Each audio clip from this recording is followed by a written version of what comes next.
Badan Pengawas Pemilihan Umum Bovendigul menemukan adanya dugaan pelanggaran oknum aparat sipil negara yang terlibat politik praktis. Dinas Komunikasi dan Informatika Bovendigul sebagai mitra kerja akan siap mempublikasikan dan promosi berbagai aset kebudayaan Bovendigul.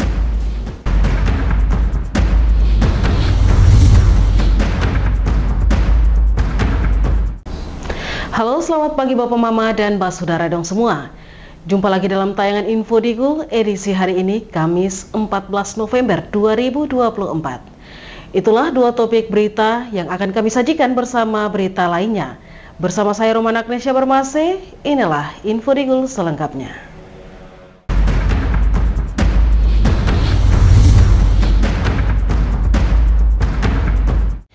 Pemirsa, kita ke berita yang pertama. Badan Pengawas Pemilihan Umum Bawaslu Bovendigul menemukan adanya dugaan pelanggaran dua oknum aparat sipil negara terlibat politik praktis dalam tahapan kampanye Pilkada 2024. Badan Pengawas Pemilihan Umum atau Bawaslu Kabupaten Bovendigul mendapati adanya laporan dugaan pelanggaran dua oknum aparatur sipil negara yang terlibat politik praktis mendukung salah satu pasangan calon bupati dan wakil bupati Bovendigul. Dugaan pelanggaran tersebut kini tengah didalami pihak Bawaslu dengan memanggil dua oknum ASN dimaksud untuk klarifikasi. Kepastian ini disampaikan Komisioner Bawaslu Bovendigul Divisi Penanganan Pelanggaran Data dan Informasi Samuel Yanggam. Menurutnya dua oknum ASN Pemda Bovendigul ini berinisial FS dan GK. Di mana berdasarkan hasil klarifikasi, FS disinyalir ikut berorasi pada kampanye salah satu paslon layaknya juru kampanye. Sementara GK mengaku mengangkat jari secara refleks yang menunjukkan nomor urut salah satu paslon pada kampanye damai beberapa waktu lalu. Padahal larangan ASN untuk ikut berkampanye telah diatur secara jelas berdasarkan Undang-Undang Nomor 20 Tahun 2023 Pasal 2 huruf F dengan tegas menyatakan asas netralitas ASN. Ditambah lagi Peraturan Pemerintah Nomor 94 Tahun 2021 Pasal 5 huruf N tentang larangan PNS memberikan dukungan kepada calon presiden, legislatif maupun kepala daerah dengan memberikan dukungan. Jadi kalau yang untuk dua yang kita sudah ketemukan, salah satunya yang kepala dinas, ini beliau kita setelah klarifikasi dan beliau mengaku kalau memang itu beliau dan memang sudah ada barang buktinya.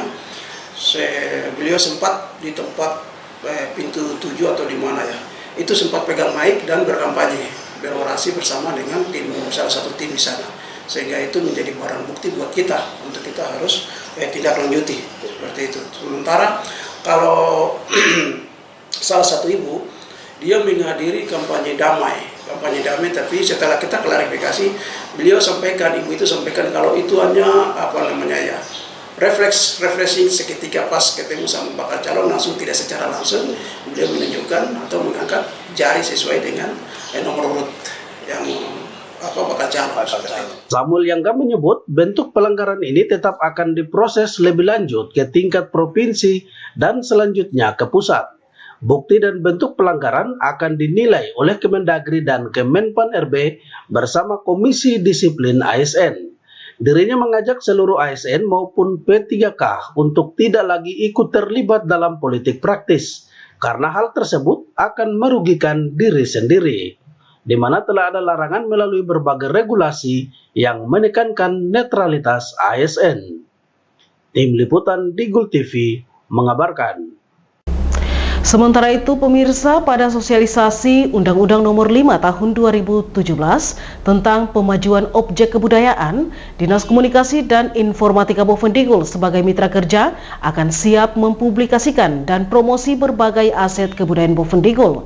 Kepastian ini disampaikan PLT Kepala Dinas Kominfo Bovendigul, Maria Payung Lagi. Pada kegiatan sosialisasi Undang-Undang Nomor 5 Tahun 2017 tentang pemajuan objek kebudayaan yang diselenggarakan Dinas Pendidikan dan Kebudayaan Provinsi Papua Selatan, Dinas Komunikasi dan Informatika Bovendigul diminta hadir untuk memaparkan peran Kominfo dalam upaya pemajuan kebudayaan dari sisi publikasi dan promosi yang menjadi tugas melekat dinas tersebut. Melihat pentingnya kegiatan ini, dihadiri langsung pelaksana tugas Kepala Dinas Komunikasi dan Informatika Bovendigul, Maria Payunglangi. Ditemui usai pelaksanaan sosialisasi, PLT Kadis Kominfo menjelaskan objek kebudayaan merupakan aset masyarakat adat.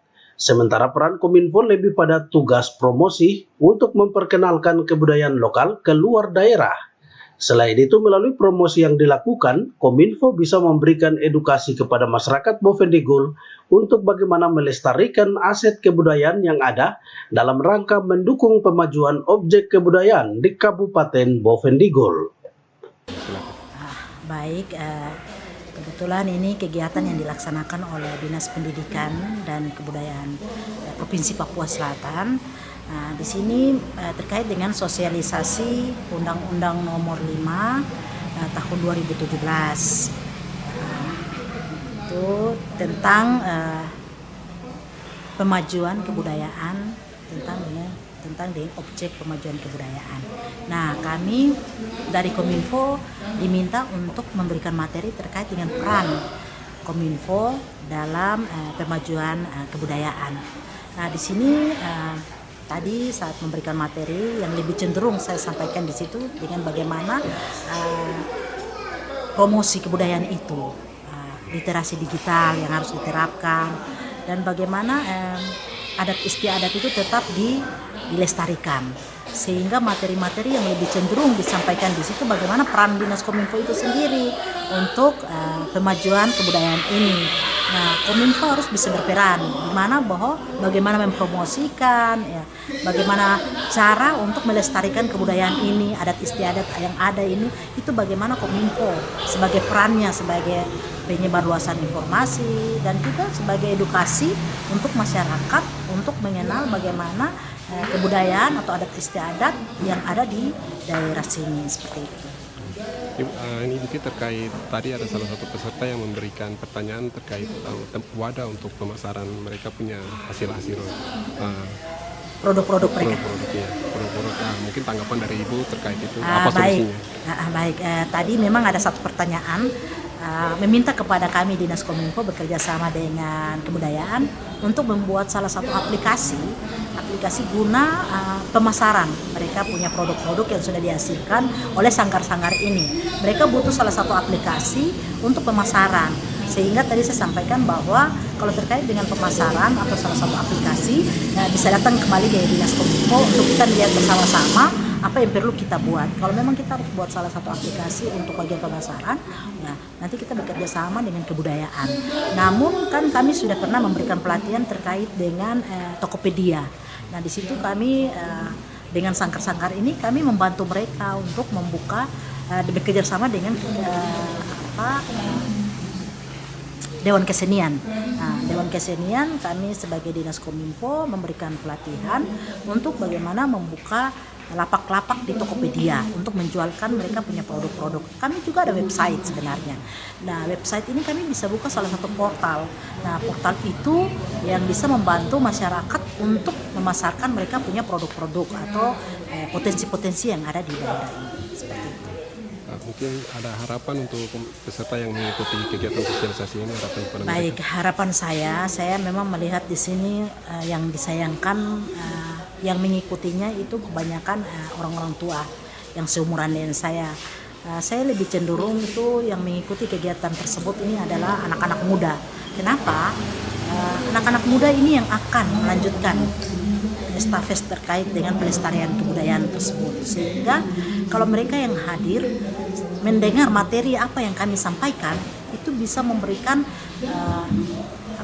tolak ukur untuk mereka bahwa bagaimana mereka mempertahankan kebudayaan mereka ini untuk tetap dilestarikan, seperti itu. Jadi saya berharap untuk kita di Bovendigul ini, saya lihat bahwa kebudayaan luar lebih dominan, sehingga saya berharap untuk dengan mungkin materi yang mereka dengar ini bisa membuka pola pikir mereka untuk bagaimana kebudayaan mereka, adat istiadat yang ada di daerah ini bisa tetap dilestarikan dan dikembangkan lebih lagi seperti itu.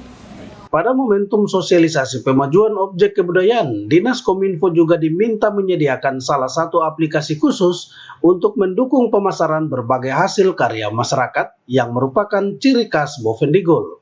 Menanggapi itu, Maria menjelaskan pihaknya siap membantu melalui kerjasama dengan dinas teknis yang menangani kebudayaan.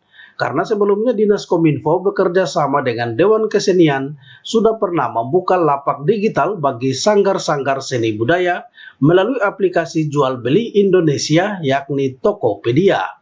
Selain itu, Pemda Bovendigul sendiri sebenarnya memiliki website resmi, di mana pada website tersebut bisa dibuka salah satu portal yang siap melayani penjualan online berbagai bentuk produk kebudayaan masyarakat.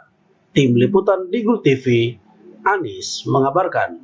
Bapak Mama dan Pak Saudara dong semua, jangan kemana-mana, sesaat lagi Info Digul akan kembali, tetaplah bersama kami.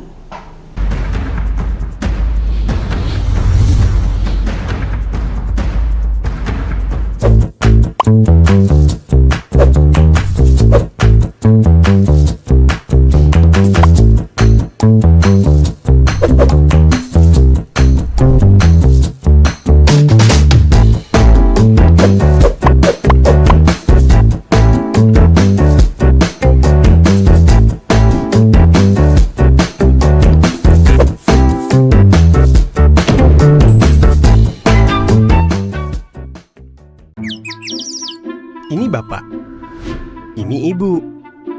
Dulu katanya hubungan mereka itu sulit. Kalau kangen, ribet. Harus tulis surat, ngabisin kertas. Mesti jadi sultan kalau mau telepon gebetan. Mau nanya kabar, harus pakai atraksi. Kalau sekarang, semua serba digital. Apa aja digital.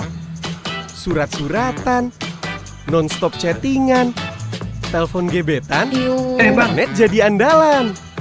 Sekarang, kita makin terkoneksi dengan pembangunan infrastruktur digital yang lebih merata. Kominfo mewujudkan transformasi digital di Indonesia. Membuat Indonesia terkoneksi, makin digital, makin maju. Lain dulu, lain sekarang, kini terkoneksi.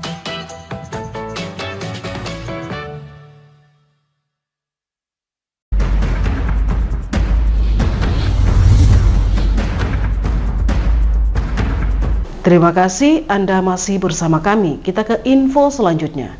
Asisten 3 Bidang Administrasi Umum Setda Bovendigul Dominikus Koreus Wiwaron mengajak masyarakat, khususnya generasi muda, untuk menerapkan nilai-nilai kepahlawanan dalam kehidupan sehari-hari.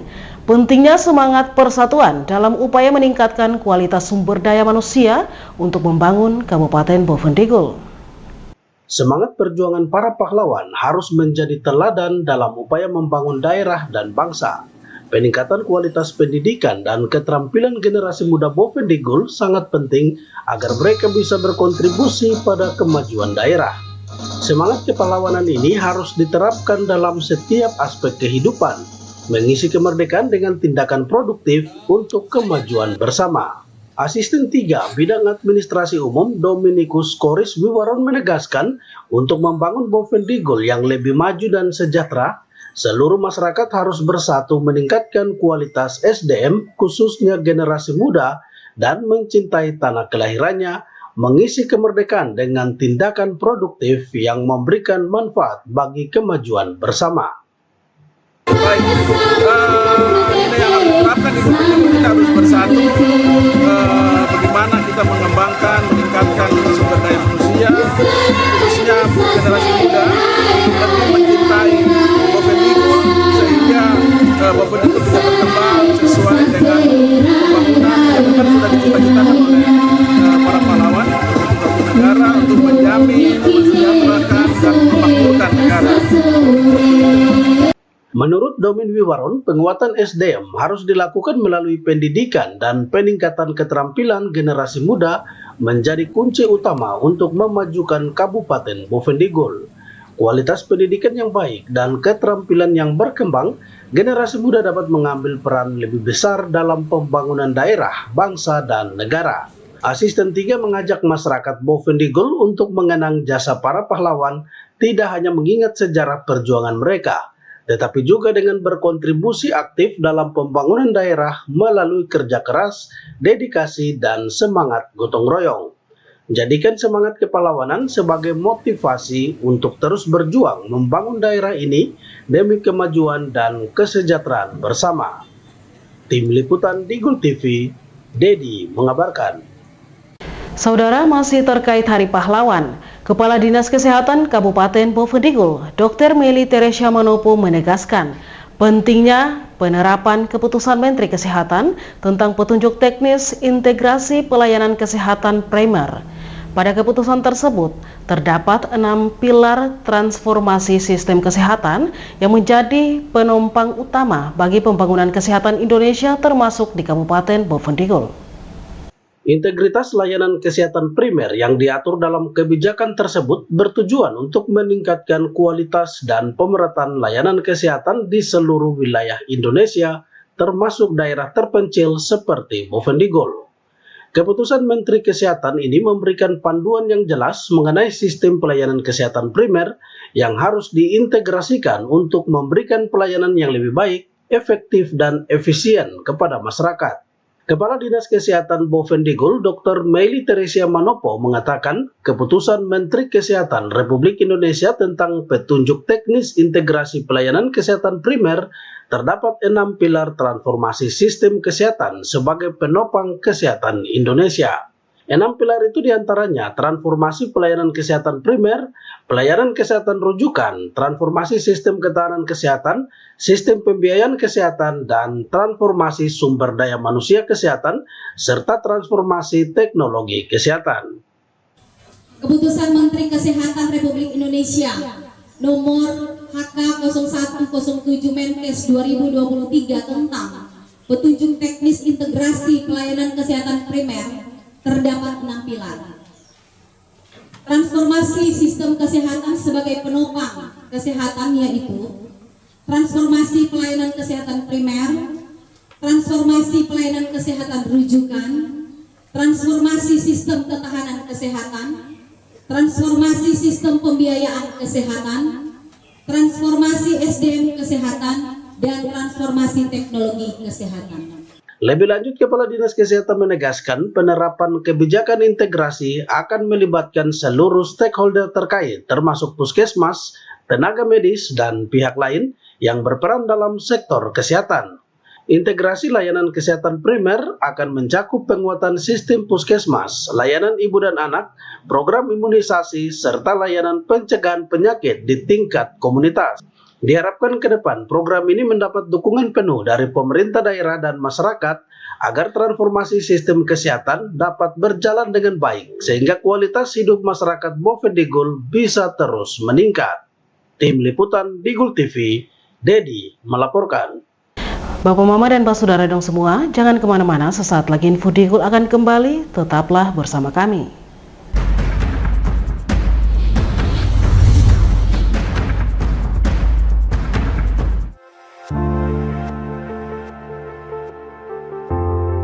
Dunia terasa asing.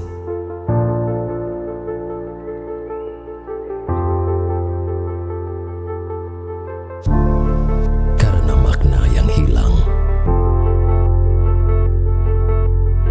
Manusia dengan topeng dipertontonkan. Berjalan dengan arogan. Hanya untuk menutupi kekurangan.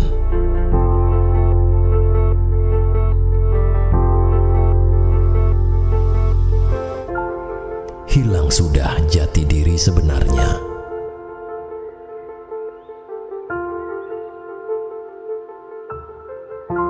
Jujurlah, walaupun menyakitkan.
Terima kasih saudara, Anda masih bersama kami.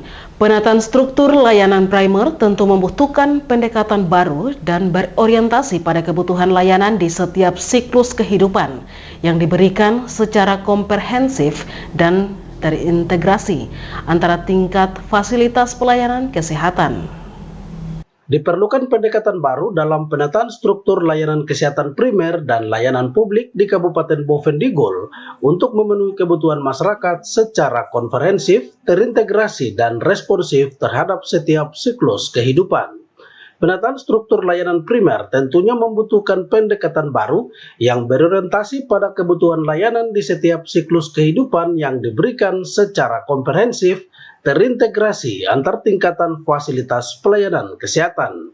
Staf ahli Bupati Boven Digul bidang pembangunan WMP Hutu Besi mengatakan pendekatan baru ini disebut sebagai integrasi pelayanan kesehatan primer yang melibatkan setiap unit pelayanan kesehatan dari berbagai tingkatan, mulai dari posyandu, pustu, hingga puskesmas dan rumah sakit.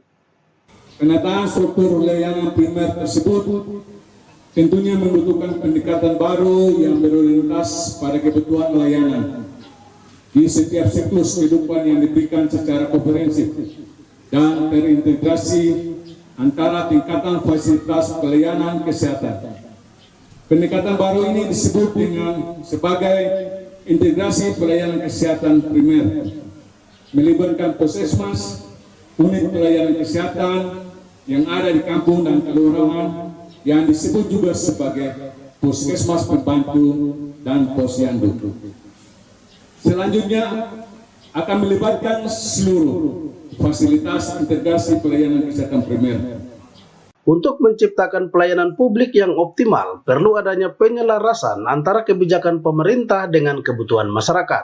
Penataan struktur layanan primer di Boven Digul tidak bisa lagi mengandalkan pendekatan lama, tetapi perlu berfokus pada pengembangan layanan yang lebih responsif dan adaptif terhadap kebutuhan nyata masyarakat di setiap siklus kehidupan. Pelayanan publik yang terintegrasi akan memungkinkan masyarakat untuk lebih mudah mengakses layanan sesuai dengan kebutuhannya. Misalnya layanan kesehatan yang tidak hanya fokus pada pengobatan penyakit, tetapi juga mencakup pencegahan dan peningkatan kesehatan masyarakat melalui edukasi dan fasilitas yang memadai. Tim Liputan Digul TV, Dedi mengabarkan. Dan saudara, melalui program integrasi layanan kesehatan primer di Kabupaten Boven Digul, diharapkan bisa memastikan seluruh masyarakat mendapatkan akses pelayanan yang setara dan berkualitas. Salah satu tantangan utama dalam meningkatkan kualitas layanan kesehatan di Kabupaten Boven Digul adalah memastikan pemerataan akses yang tepat sasaran. Dengan adanya integrasi layanan kesehatan primer, diharapkan setiap masyarakat dapat menerima layanan kesehatan yang sesuai dengan kebutuhan mereka di setiap fase kehidupannya dari bayi hingga lansia. Staf ahli Bupati Boven Digul bidang pembangunan kemasyarakatan dan sumber daya manusia WMP Hutu Besi menyebut, melalui program integrasi layanan kesehatan primer, setiap masyarakat menerima pelayanan dengan baik sehingga penyakit-penyakit sedini mungkin dapat dideteksi. Tentunya hal ini memerlukan peningkatan sarana dan prasarana yang memadai serta SDM kesehatan yang handal. Di samping itu dibutuhkan peran serta lintas sektor dalam mendukung terintegrasinya layanan kesehatan tersebut. Dengan adanya integrasi layanan kesehatan primer, kami berharap setiap masyarakat yang ada di Kabupaten Boven Digul dapat menerima layanan kesehatan sesuai dengan siklus hidup, mulai dari bayi baru lahir hingga lansia, sehingga penyakit-penyakit dapat terdeteksi. Tentunya hal ini memerlukan peningkatan sarana dan prasarana yang memadai, serta SDM kesehatan yang handal. Di samping itu, peran lintas sektoral yang terlibat dalam mendukung terintegrasinya layanan kesehatan ini. Staf ahli mengajak semua pihak, baik dari kalangan pemerintah, masyarakat maupun sektor swasta, untuk bersama-sama mendukung layanan ini. Kolaborasi serta komitmen semua pihak sangat penting agar transformasi sistem kesehatan yang diberikan mampu meningkatkan derajat kesehatan masyarakat di Kabupaten Boven Digul. Pendekatan integrasi ini sangat penting agar layanan kesehatan tidak hanya bersifat reaktif, tetapi juga proaktif dalam menjaga kesehatan masyarakat. Tim Liputan Digul TV, Dedi melaporkan. Bapak, Mama, dan Saudara dong semua, dengan berakhirnya informasi tadi sekaligus mengakhiri perjumpaan kita dalam Info Digul pagi ini. Terima kasih atas kebersamaan Anda dan terimalah salam persaudaraan kita. Nuk bagen, guk bagenep, guk bagenep, nuk bagen. Saya ada karena kamu ada karena saya ada. Saya Roman Agnesia Barmase mewakili seluruh kerabat redaksi yang bertugas mohon pamit undur diri. Selamat pagi dan sampai jumpa.